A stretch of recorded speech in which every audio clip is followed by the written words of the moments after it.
Which players round out the top five Denver Broncos heading into the 2022 NFL season? We conduct a fun exercise with everybody in Broncos country. You get that and much more in today's brand new episode, Locked on Broncos. You are Locked on Broncos, your daily Denver Broncos podcast. Part of the Locked on Podcast Network. Your team every day. What's up, Broncos country? Happy Friday. Welcome back into a brand new episode, Locked on Broncos, your daily Denver Broncos podcast here on the Locked on Podcast Network, your team every day from the South Stands to the end zone. I'm your host, as always, Cody Roark, senior Broncos analyst at Mile High Sports, joined alongside by my co-host, Sayre Bedinger. He is the site expert, predominantlyorange.com. Broncos country, thank you once again for tuning in and making Locked on Broncos your first listen of the day, whether you're listening on your favorite podcasting provider or whether you're watching us in high definition on YouTube. We appreciate you so much taking time out of your day to listen to all things orange and blue every single day, all year long, because for the true fan, there's never an off season. We appreciate you so much. Sayre, my friend, hey, we're getting into the final portions of the off-season blues next week. For the next 2 weeks after today, we will have extensive training camp position previews. But we're going to close out today's exercise this week of the off-season blues with the top five Denver Broncos that you and I have chosen, and some Broncos country members have chosen as well. We're going to read some of our responses, but I can't wait to just kind of sit back today and maybe discuss why these players are the top five players on this team going into 2022.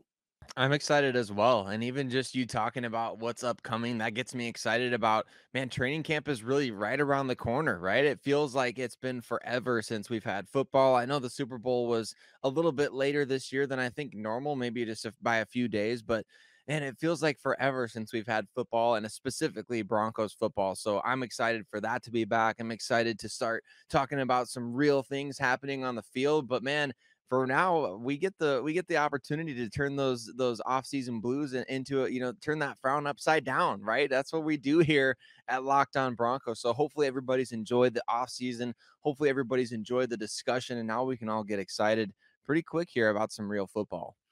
Well, let's get right into it as well. When we go through our top fives, like Sayre and I, we're going to list our top five players, but we're going to do it in the manner of 5 and 4. Then we're going to get to 3 and 2, and then we're going to close it out with 1 plus some Broncos country responses with their top fives. But Sayre, start things off here. You and I, very similar with our list, minus one player. And I'd say really it's at number 5. For number 5, I have Dre'Mont Jones listed as my 5th player here on the top 5 Broncos going into the season.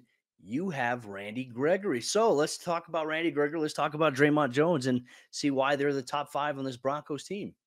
Yeah, I thought a lot about this just because I think that there was a number of guys that you could put in this 5th spot. Maybe Tons. a lot of proving on the field kind of needs to happen for somebody to really solidify this spot, in my opinion. We talked off the air about guys that we kept off this list, not necessarily like, oh, that guy's not going to be on the list, but kind of just over the course of process of elimination of who could be on this top 5 and who should be included in the top 5, maybe projecting a little bit. I think Randy Gregory, to me, is that guy that you got to put on the list. I mean, and I think Dre'Mont Jones could easily be as well. But for me, Randy Gregory getting paid that big money contract in free agency to come in, the Broncos chose him over Von Miller. I mean, it's not that I'm not over this. I'm not holding a grudge or anything about this, Cody, but the Broncos chose him over Von Miller, Chandler Jones, even if you want to get into like Hassan Reddick.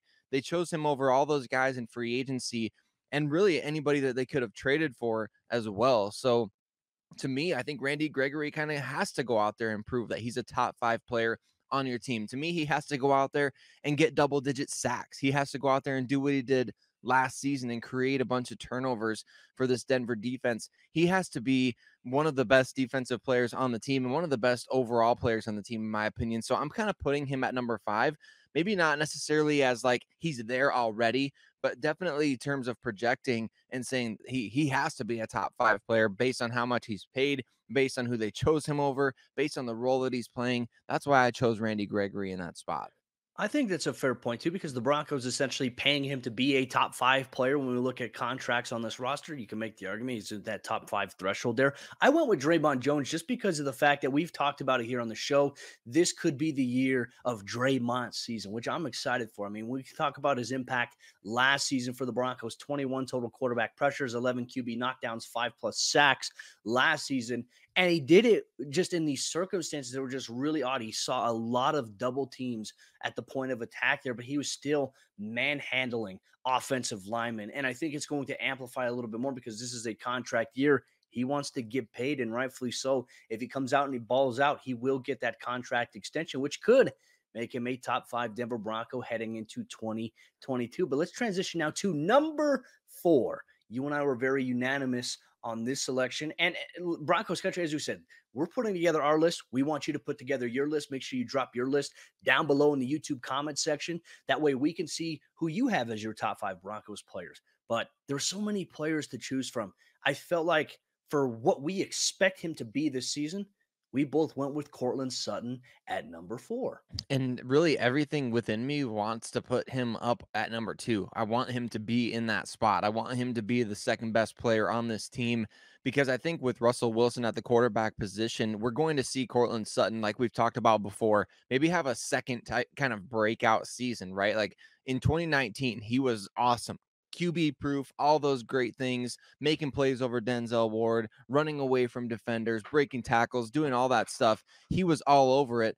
And I think just over the last 2 years, the luster of all that has worn off significantly, right? So Courtland Sutton's still a young player, got a second contract from George Payton. He played pretty well last year with the opportunities that he was given. I love having him at number 4 right now because I think there's room for him to really increase in that spot on this roster as we go about this 2022 season. I think he's going to prove, hey, I'm definitely the best non-quarterback on this team. That's what I think we need to see from Courtland Sutton in 2022 is proving exactly that. I think that's a fair point as well. And I love the fact that you mentioned George Payton giving him a second contract extension, which goes to show George Payton sees the value, sees all the potential that we see, that we have seen from Courtland Sutton. And now that there's a brand new quarterback in Denver, he can get back there. I don't think it's an obstacle. I think the only thing that would stand in the way of him getting back to his dominant form that we saw in 2019 was if he were to sustain an injury. And hopefully that doesn't happen to any of the key Broncos players at all this season. Hopefully they can stay healthy, which would be a real treat for Broncos country if that were the case. But that rounds out our picks 5 and picks 4 on today's top 5 Denver Broncos of 2022. Who are your 5th and your 4th options? Make sure you let us know in the live chat or in the YouTube comment section down below. But Broncos country coming up here in just a moment. We're going to get to picks number 3 and 2 in our top 5 Broncos of 2022. But before we do that, let me tell you about betonline.net, the sponsor of today's episode, Lockdown Broncos. Betonline.net is your source for all your betting needs and sports information, your number one source this season. You can find all the latest sports developments, league reviews, and news, including Major League Baseball, NFL futures, and more. BetOnline is your continued source for all your sports wagering information, including live betting, esports, and more, all in one jam-packed place. Plus, betonline.net is the fastest and easiest way to check in on all your favorite sports and events, including MMA, boxing, and golf. So head to the website today or use your mobile device to learn more about the trends and the action. BetOnline.net. BetOnline, where the game starts. As we jump into the second half action on today's episode, Lockdown Broncos, we'll get to picks number 3 and picks number 2 on our top 5 Denver Broncos heading into 2022. We appreciate your interaction. Broncos country, once again, just say thank you so much for making Lockdown Broncos your first listen of the day every single day. And if you haven't done so already, here's why you need to make Lockdown Broncos your first listen every day. Because when you wake up in the morning, you have your workout, you make breakfast, you're on your way to work. If you want up-to-date, objective Denver Broncos news content coverage, this is the place that you should be. 30 minutes or less, jam-packed information, and a whole lot of fun on top of that. We appreciate you so much, Broncos country. Sayre, let's get into our really essentially 3 and 2 picks here. It's hard because when you go through a top 5, it's, you expect these big countdowns and things like that. We don't have the luxury of those types of production elements here. So anyways, coming in at number 3, I mean, we are realistically unanimous on our 3 and our 2 pick here. So at number 3, Patrick Surtain. And I tell you what, Sayre, this is a guy that has quickly elevated his stock, and the perception of his value has elevated. I mean, we go back to when he was drafted by George Payton and Broncos country. We were all shocked, sitting there like, whoa, we thought they were going quarterback because somebody tweeted out initially the Broncos were going to take Justin Fields. And then all of a sudden it's Patrick Surtain. We were all kind of shocked a little bit. We're like, whoa, they're not going quarterback here. Okay, what are they doing? What's the thing? And look, there were a lot of fans who were outraged. And I would even say, like, through a majority of the offseason, until the Broncos got to training camp, until the Broncos had their first preseason game against the Minnesota Vikings, there were some questions from Broncos country themselves about why the Broncos went cornerback. And then you know what? In that first preseason game, Patrick Surtain, he showed exactly why the Broncos drafted him. And we can say, looking back at his rookie season, absolutely spot on, 110% the right pick. And for him, his stock is elevated into becoming a top 5 Bronco immediately going into year 2, which means that he's a very, very special player. He is. I think Cody, just a steal from what we've talked about in the past, just how cornerbacks don't last until pick number 9. Like Patrick Surtain, those types of corners don't last in the draft at all. I mean, in recent years, you can look back through all these different draft classes, even just over the last like 4 or 5 years. Players like him don't last very long. And so for the Broncos to get him at number 9 and as the second corner taken in last year's draft is pretty crazy. I know you mentioned the production value. I just so happen to have my whiteboard right here, Cody. So I got the whiteboard for us. That's number 3 right there. PS2 number 3. And just like with Courtland Sutton, he has the opportunity to rise up to number 2. He has the opportunity this season to become the unquestioned best non-quarterback on the Denver Broncos roster. And I think that's what he's going to do. With all due respect to the other players on the team, I think that Patrick Surtain is the Broncos edition of a blue chip type of player. I mean, he's the prospect of prospects. He's the guy that you get and you're like, holy cow, like how did our team get this guy? He's a superstar. The Broncos have had a number of players like PS2 at different positions throughout the team history. The most recent that I would point to would be Von Miller. I mean, back when they got Von in 2011, that's the type of prospect and player that the Broncos have in PS2, a legitimate superstar who you drafted. He's drafted by your team, and he comes in and he's just immediately one of the best in the NFL, and he's going to stay at that level throughout the duration of his career. And that means that his game's going to evolve. It means that he's going to continually get better. And from what we saw last year, what does better look like for Patrick Surtain II?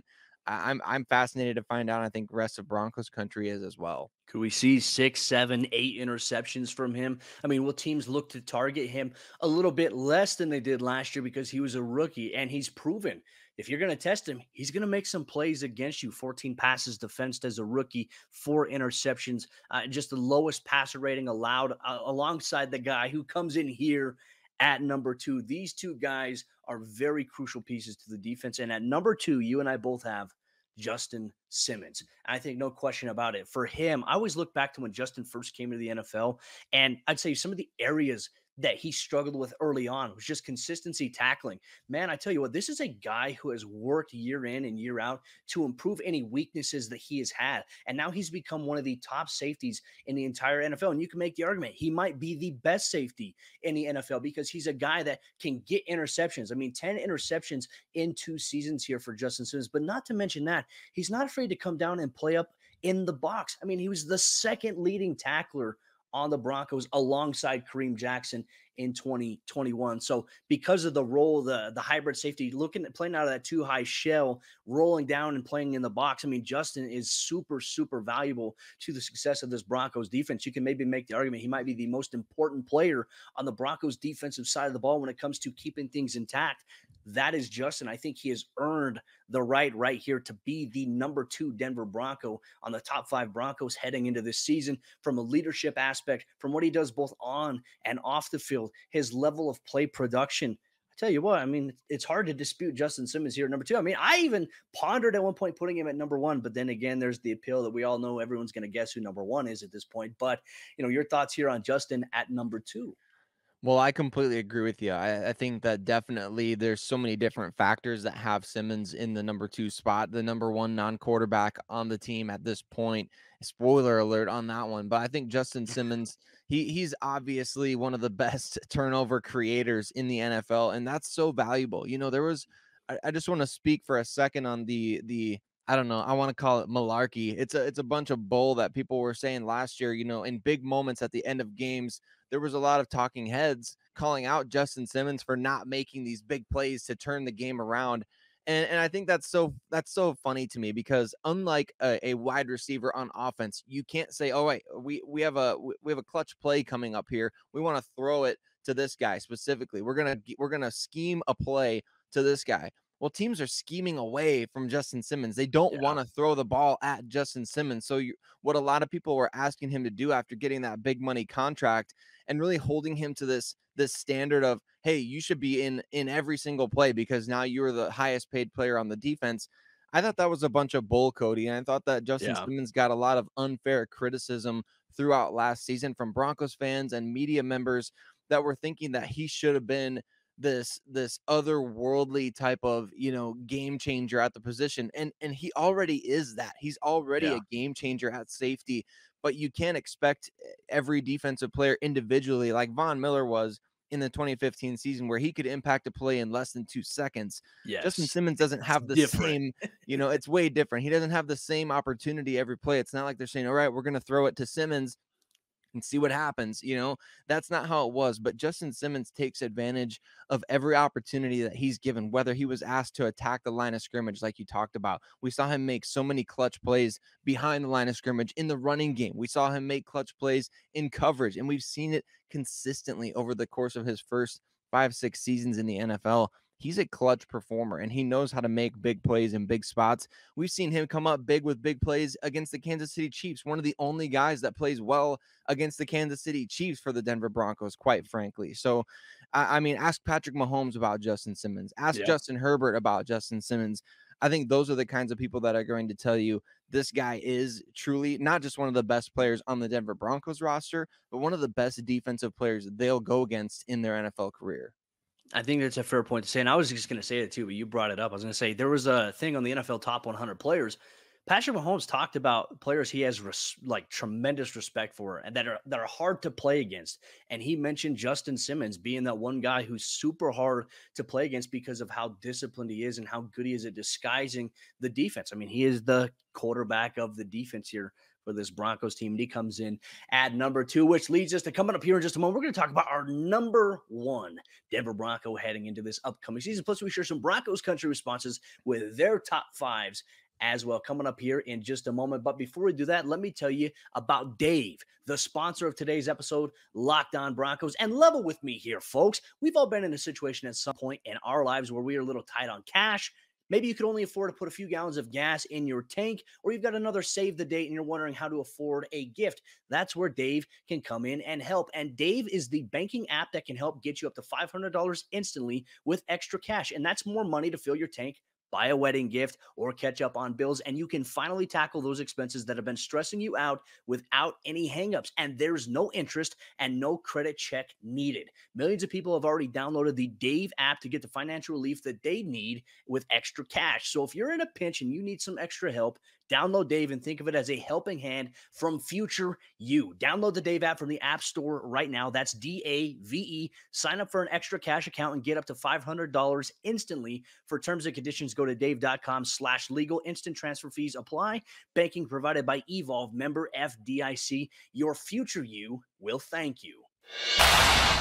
As we jump into the fourth quarter action on today's episode, Lockdown Broncos, we're getting into our number 1 Denver Bronco heading into this upcoming season. Plus, we're going to share some of your responses as well. Sayre, I mean, really, spoiler alert, is there any surprise as to who's going to come in here at number 1? Probably not. Yeah. Probably not. Like, this is the evident, like, okay, maybe it's Jerry Jeudy. Maybe it's Javonte Williams. No, I'm just joking. Those guys are really good players. But number 1, automatically transcending from what the Broncos have had, Russell Wilson coming in at the top spot. Do you disagree? Do you agree? I mean, where are your thoughts on Russell Wilson being the number 1 Bronco here? I think he has to be, right? And I think everybody should be absolutely elated that Russell Wilson is the number 1 Denver Broncos player heading into the 2022 NFL season. I mean, just even saying that, it feels a little surreal still. It's like, I know we've seen him in the helmet. I know we've seen him on the practice field. I know we've seen him throwing to the receivers, but it's like, Russell Wilson, is he really the quarterback of the Broncos? Like, this is almost, for fans that were super young when Peyton Manning signed back in 2012, Like this is the greatest feeling that you may experience short of winning a Super Bowl as a football fan. And that's not to take away anything from the games, but getting a quarterback like this to come and play for your team, just knowing what he brings to the table, knowing that, like we've talked about on previous shows, like 2 years ago, this guy was a legitimate NFL MVP candidate. He was, and I know there's been some talk from different shows like Good Morning Football and stuff like, well, Russell Wilson's not a top 5 quarterback anymore. And it's like, okay, well, 2 years ago, he was maybe the best player in the league, but he's not a top 5 quarterback anymore. That's very, very interesting. To me, Cody, Russell Wilson is the game changer. He's the guy on this team that's going to take the Broncos to the next level, getting them, as we've said, out of QB purgatory. He's the best player on the roster. I think everybody should be confident in that. Everybody should be excited about that. And that's not just to say, well, yeah, just follow along with the groupthink and don't form your own opinion. Russell Wilson has proven himself over time. He's one of the best players at the most valuable position in all of sports. He's definitely, in my opinion, the number 1 player on the Denver Broncos. What just continues to baffle me is the opinions of Seahawks fans and just how all of a sudden, because Russell Wilson wanted out, they turned on him. And all of a sudden, Russ is never going to be. I mean, we get comments on our YouTube, Locked On Broncos YouTube channel page all the time. We get tweets all the time. Oh, good luck with Russ. It's not going to work out. You guys are going to be miserable. You're going to see after week 1 why we're so glad we got rid of Russell Wilson. I'm like, are you that soured because of a guy who gave everything to your franchise, got you a Super Bowl, made your franchise relevant, and is going to make the Broncos franchise relevant here once again? All of a sudden, it's like, oh, the sour grapes by Seahawks fans. It baffles me. It's one of the weirdest things I've seen on social media. But then again, enjoy Geno Smith. Enjoy, whatever's going to come out of Seattle with where they're headed. Anyways, that's all I have to say about that. But anyways, continuing on here, sir, I felt like it would be proper for us to go through and send some Broncos fan responses to our top 5 Denver Broncos here in 2022. We're going to read 3 of them, and then we're going to let you go and enjoy your weekend here, Broncos Country. We're going to start things off here with Blue Ridge Bronco on Twitter. This is his top 5. He mentions Russell Wilson at number 1, Justin Simmons at number 2, Javonte Williams, a little bit of a surprise here at number 3, Pat Surtain at 4, he has Garrett Bowles at number 5, but he says, P.S. the 5th was really hard for me. I tossed around the idea of Courtland Sutton, but I'm not necessarily convinced he's even the best wide receiver on the team, and Draymond Jones was in the mix as well. Very interesting picks here, Blue Ridge Bronco. Appreciate you sharing your thoughts here. Let's get to our guy here, newtype_JK47. He says, Dangerous, Justin Simmons, PS2, Javonte Williams at number 4. And surprise here, Baron Browning coming in at number 5. Mm-hmm. So there is some intrigue here with some of these lists here. He says, I think that Baron will break out and show us that he can set the edge well and rush the passer as an outside linebacker. With all of his athletic gifts and traits and talent, he can prove to be a top 5 guy this year, in my opinion. Very fair there. Newtype_JK47. Appreciate you, my friend, sharing your response. And then we're going to get to our final one here. It's our good friend, Bridget. We love Bridget. Bridget is one of the best Broncos country follows that any Broncos fan can have. One of the most positive, upbeat, and caring people at DenBron77. Make sure you follow Bridget. Her top 5, Courtland Sutton, Justin Simmons, Patrick Surtain, Melvin Gordon. She even threw in some love for special teams players, kickers, Brandon McManus. There are others, but this is my core. She says, Bridget, we appreciate your response. Those are some great selections as well. Broncos Country, we appreciate you as always tuning in, making Locked On Broncos your first listener today. We love your top 5 list. Continue to drop them in the YouTube comment section down below, who your top 5 players are and why. We can't wait to interact with you and much more here, the Locked On Broncos podcast. But that will wrap up today's episode of the show. We'll be back on Monday as we begin our training camp position previews that will literally take us up to the day that the Denver Broncos report for training camp. I'll be there at the UCL Training Center to give you more coverage. We'll bring it back here on the Locked On Broncos podcast for training camp and much more. You get it here. Speaking for my co-host, Sayre Bedinger, I'm Cody Roark. We'll see you next time for a brand new episode, Locked On Broncos.